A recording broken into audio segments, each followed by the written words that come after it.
आपातकालीन में किस गांधी ने किया वसुंधरा राज्य का अपमान? जेल में गायत्री देवी के साथ थी उनकी मां, एक राजा की मौत आज तक रहस्य। 1975 में लगाए गए आपातकालीन इमरजेंसी को आज पूरे 48 साल हो चुके हैं। इमरजेंसी के दौरान कई हुई सख्ती को लेकर सियासी विवाद होता रहा है। 48 साल बीत जाने के बाद भी उस दौर की यादें उस समय के विपक्ष के नेताओं के जहन में आज भी ताज़ा हैं। उस समय कांग्रेस और इंदिरा गांधी के विरोधी रहे प्रदेश और देश के प्रमुख विपक्षी नेताओं को आंतरिक सुरक्षा के खतरे का हवाला देते हुए जेल में डाल दिया गया था। उस दौरान इंदिरा गांधी के विरोधी कांग्रेस के नेताओं तक को भी जेल भेजा गया था। जयपुर और ग्वालियर के पूर्व राजघराने से जुड़े नेताओं को भी आपातकाल में लंबा वक्त जेल में बिताना पड़ा था। पूर्व सीएम वसुंधरा राजे की मां और तत्कालीन सांसद विजय राजे सिंधिया और जयपुर राजघराने की गायत्री देवी एक साथ तिहाड़ जेल में रह रही थी। मौजूदा कांग्रेस महासचिव जितेंद्र सिंह के पिता प्रताप सिंह की आपातकाल में हुई रहस्यमयी मौत आज भी पहेली बनी हुई है। पूर्व सीएम वसुंधरा राजे की मां विजया राजे सिंधिया ने अपनी आत्मकथा में आपातकाल के दौरान हुए दुर्व्यवहार, कांग्रेस नेताओं के कारनामे और उस समय की घटनाओं का विस्तार से जिक्र किया है। आपातकाल लगते ही उस समय के विपक्ष के नेताओं को अरेस्ट कर लिया गया था। जो बच गए थे उनकी तलाश में पुलिस लग गई। विजय राजे सिंधिया उस वक्त जनसंघ की सांसद थी। जनसंघ ही बाद में आगे चलकर 1980 में भारतीय जनता पार्टी भाजपा बना था। जिस वक्त आपातकाल लगा वे दिल्ली में थी। दिल्ली में वे अपनी परिचित डॉक्टर के घर पर चली गई थी। वहां उनके निकलने के बाद पुलिस का छापा पड़ा। पुलिस ने एक एक कमरा छान मारा, यहाँ तक कि छत पर चढ़कर पानी की टंकियों तक में विजय राजे की तलाश की। 25 जून को इमरजेंसी लगते ही सभी विपक्ष के नेताओं को गिरफ्तार कर लिया गया। पुलिस मुख्यालय को मैसेज दिया गया कि तैयार रहना है। यह नहीं बताया गया कि किसके लिए तैयार रहना है। रात 12 बजे पुलिस को ऑर्डर दिया गया कि सुबह होने से पहले ही विपक्ष के नेताओं को अरेस्ट करना है। पुलिस अफसरों को लिस्ट दी गई थी। लिस्ट में शामिल नेताओं को 4 घंटे के भीतर अरेस्ट करना था। ज़्यादातर नेता रात को अरेस्ट कर लिए गए, लेकिन कई बच गए और अंडरग्राउंड होकर काम करते रहे। आपातकाल के दौरान ग्वालियर में सिंधिया महल पर कई दिनों तक आयकर और आबकारी के छापे मारे गए थे। अलवर रियासत के तत्कालीन राजा प्रताप सिंह और सिंधिया राजघराने के बीच अच्छे रिश्ते थे। विजय राजे ने अपनी आत्मकथा में लिखा है कि आपातकाल के दौरान वे एक बार उनकी बेटी यशोधरा से मिलने आए तो उन्हें सिंधिया महल में आयकर छापों के बारे में बताया गया। प्रताप सिंह ने यशोधरा से कहा, आखिर इन लोगों को तुमने सिंधिया के राजप्रासाद में आने ही क्यों दिया? तुम्हें किवाड़ बंद कर लेने चाहिए थे। पहरेदारों से कह देती कि इनमें से किसी को भी अंदर ना आने दिया जाए। इसके बावजूद भी यदि वे नरपिशाच भीतर घुसने की कोशिश करते तो उन पर अपने कुत्ते छोड़ देने चाहिए थे। प्रताप सिंह ने आगे कहा, यशोधरा एक बात बता देता हूँ, ये लोग यदि हमारे महल पर छापा डालने के लिए आए तो मैं इनमें से एक को भी नहीं छोड़ूंगा, नतीजा चाहे जो भी हो। बस कुछ दिनों बाद प्रताप सिंह के घर छापा डाला गया। उन्होंने वैसा ही किया जैसा यशोधरा राजे से कहा था। उन्होंने घर की तलाशी लेने आए अधिकारियों पर पालतू कुत्ते, हाथियों और चीतों को छोड़ दिया। आपातकाल के दौरान अलवर के फूलबाग में प्रताप सिंह के आवास की लाइट और पानी के कनेक्शन काट दिए गए थे। पहले छापा मारने आए अफसरों पर जब हाथी छोड़े थे, इसके बाद सख्ती की गई। विजय राजे ने लिखा कि पुलिस ने चारों तरफ से उनका मकान घेर लिया था। पानी के बिना उसका जीना दूभर हो गया। 1 सप्ताह तक ऐसा ही चलता रहा। पानी के बिना उनके पालतू जानवर तक बेहाल हो गए। ऊपर से पुलिस का दबाव अलग। प्रताप सिंह और उनके एडजी वो पूजा घर में गए। एडजी प्रताप सिंह के मित्र भी थे। नौकरों ने सोचा दोनों पूजा करने के लिए अंदर गए होंगे, तभी गोलियां दागने की आवाज़ नौकरों ने सुनी। 2 गोलियां एक साथ चली। नौकर दौड़कर अंदर आए और देखा कि प्रताप सिंह और उनके एडजी खून से लथपथ फर्श पर पड़े थे। दोनों के सिर छेद कर गोली आर पार निकल गई थी।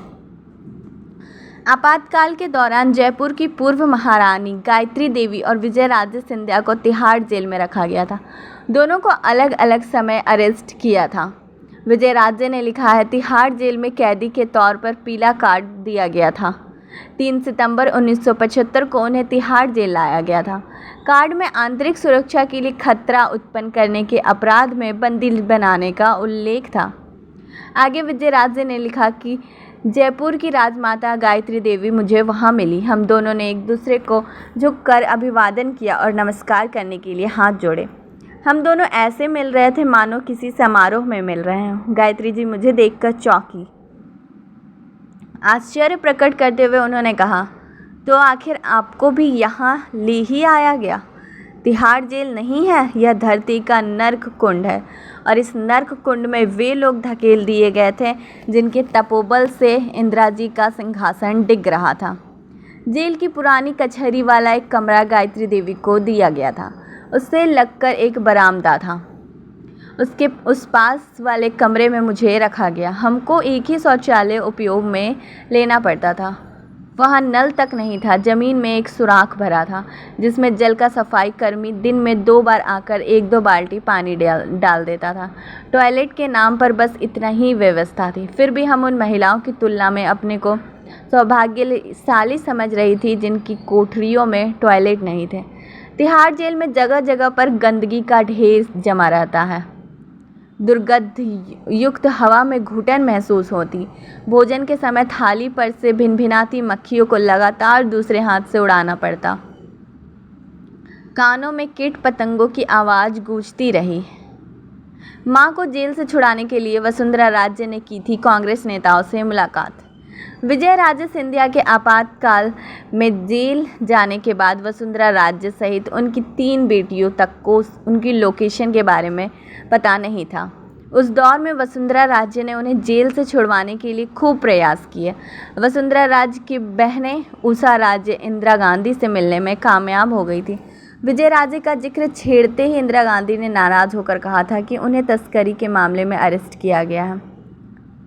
वसुंधरा राजे ने आपातकाल के दौरान विजयराजे को छुड़वाने के लिए अपने संपर्कों का इस्तेमाल करके खूब प्रयास किए, लेकिन कोई इंदिरा गांधी को नाराज करने का साहस नहीं कर पा रहा था। विजयराजे ने अपनी जीवनी में लिखा है, वसुंधरा राजे दिल्ली में अनेक लोगों को जानती थी। इनमें से कई ऊंचे पदों पर थे। वसुंधरा का उनके यहाँ आना जाना था। सामान्य दिनों में उसे जब भी किसी मुश्किल का सामना करना पड़ता था, सभी उसकी सहायता के लिए आगे आते। राजीव गांधी से भी उसका अच्छा परिचय था, लेकिन मेरी रिहाई के लिए वे अनुकूल व्यक्ति नहीं थे।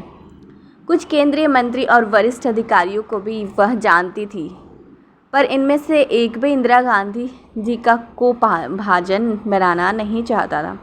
विजयराजे ने अपनी जीवनी में इस पूरे प्रसंग के बारे में लिखा कि गांधी परिवार के एक नेता ने वसुंधरा राजे से किसी तरह खराब व्यवहार किया था। वसुंधरा राजे ने गांधी परिवार के इस नेता से मुलाकात की थी। वह उस दौरान नाराज हो गया था। उसने वसुंधरा राजे को अपमानजनक बातें कही, जिसका जिक्र विजयराजे ने अपनी जीवनी में किया है। आपातकाल के दौरान सिंधिया राजघराने के महल पर कई दिनों तक छापे की कार्रवाई चली थी। आयकर अफसरों और आबकारी विभाग के अफसरों ने कई दिनों तक सिंधिया पैलेस में छापेमारी की थी। महल में जगह जगह गुप्त खजाने और तस्करी की आशंका में खुदाई की गई थी। विजयराजे सिंधिया ने अपनी जीवनी में लिखा है कि आपातकाल के दौरान पड़े आयकर छापे में सब कुछ सीज कर दिया गया था। खातों को सीज करने से पूरा पैसा अटक गया था। कर्मचारियों का वेतन देने तक का संकट हो गया था। ग्वालियर में सिंधिया महल पर आपातकाल के दौरान कई दिनों तक छापे की कार्रवाई चली थी। महल में जगह जगह खुदाई की गई थी। एक एक चीज़ को खोलकर देखा गया था। अफसरों को तस्करी कर सोना लाए जाने और गुप्त खजाना छिपाकर रखने का संदेह था, इसलिए कई दिनों तक पड़ताल चली थी। विजयराजे सिंधिया ने लिखा है, सोने के भंडार के बारे में सरकार को पूरी जानकारी हर साल दी जाती थी।